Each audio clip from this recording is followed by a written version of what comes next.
the national capital to bases abroad. But how are these men and women really faring in the land they kept free? From the global resources of ABC News, with Terry Moran, Cynthia McFadden, and Bill Weir in New York City. This is Nightline, November 11th, 2010. Good evening, I'm Bill Weir. There are a gazillion super fun things to do on a Carnival cruise, reads the brochure. Lobster and steak served every cruise, morning yoga, cocktails on the Lido deck. But for the 3,300 passengers aboard the Carnival Splendor this week, it was spam, cold showers, and frustration as they fell victim to the latest high seas vacation gone horribly wrong. David Wright was there to greet the limping vessel on its premature return to harbor, and tonight he has our report.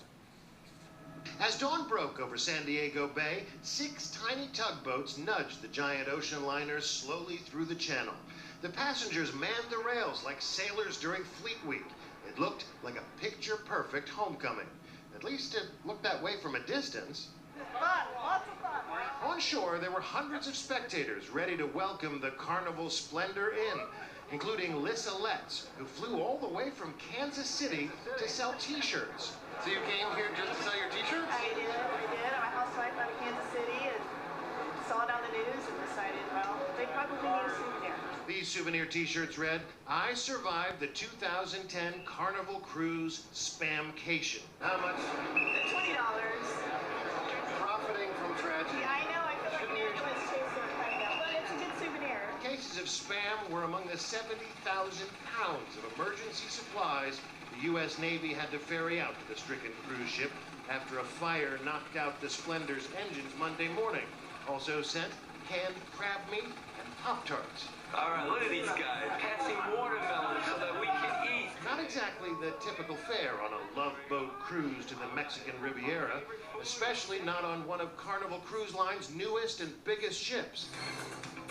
Compare those images to these ones, and you can see the sort of accommodations these folks were expecting. Gordon Gilbraith and Chris DeSaunier say the trouble all started early Monday morning. All of a sudden, there was kind of a shudder, and then the ship started to kind of vibrate. Somebody came over the loudspeakers saying, Alpha team, report for duty or something. I mean, it sounds like something from a movie. It was very much from a movie. Then they say everything went dark. The fire not only knocked out the engines, but the lights too. And for a day and a half, the toilets. I think that and the rotting food smell, because after you get the mayo sandwiches for the 10th time and you start smelling this rotting milk and everything like that, you can't eat anymore. And then they only fed us like salads and fruits for a while. Without power, there were no fridges to keep the food fresh, no way to cook hot food either, and no place to dispose of the food rotting in the kitchen. It was salad, sandwiches. They would put anything they could possibly have inside 2 pieces of bread. And so I don't think I want to have any more sandwiches or salad for a while. As soon as the toilet started working again, the mood lifted. People made the best of it. One family, big family, got all in their formal outfits, clothes and everything, and then put on life jackets on top of their gowns. And then once they also opened up the bars, so that was all, and so that kind of lightened the mood. That was my next question. They kept music playing. Only for beer and wine for free. But all you could drink.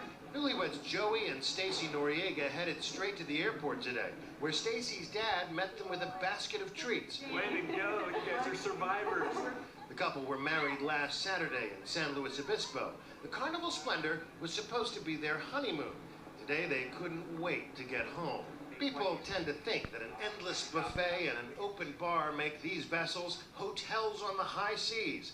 But there be dragons in those high seas. Cruise ship disasters have become a YouTube staple in recent years, like what happened to the P&O Adonia off the coast of Australia.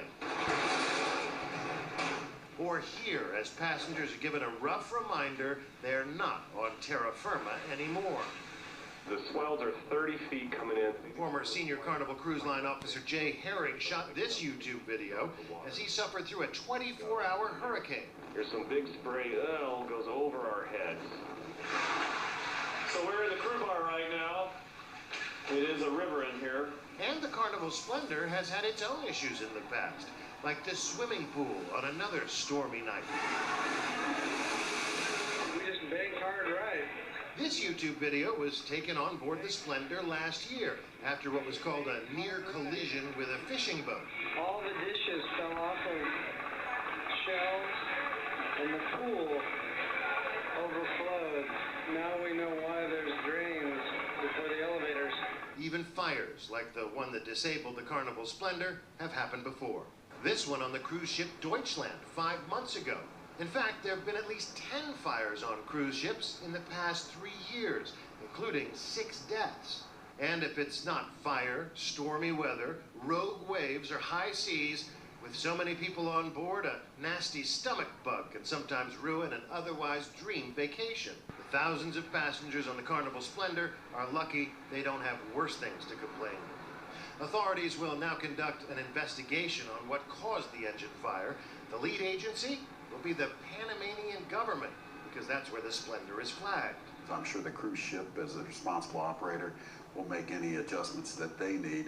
It's in their best interest, and they're very focused on customer service. They're going to do a good job of making sure these things don't happen again. Tonight, Carnival was quick to correct the record on one major point, tersely tweeting, despite media reports to the contrary, Carnival Splendor guests were never served Spam. Apparently, Carnival realized that might be a public relations disaster all its own. Today, the passengers seemed content to let bygones be bygones. The power blew due to a smoke fire. The toilets did not work. Our food was vegetables and fruit on the 2-day return. Commemorating their unusual voyage with new lyrics to a familiar tune. I'm David Wright for Nightline in San Diego. Maybe it could have been worse. Carnival CEO apologized to all the passengers, and the cruise line is offering full refunds plus free tickets for a future cruise of equal value. Our thanks to David Wright for his report tonight. And we come back, it is a buyer's market.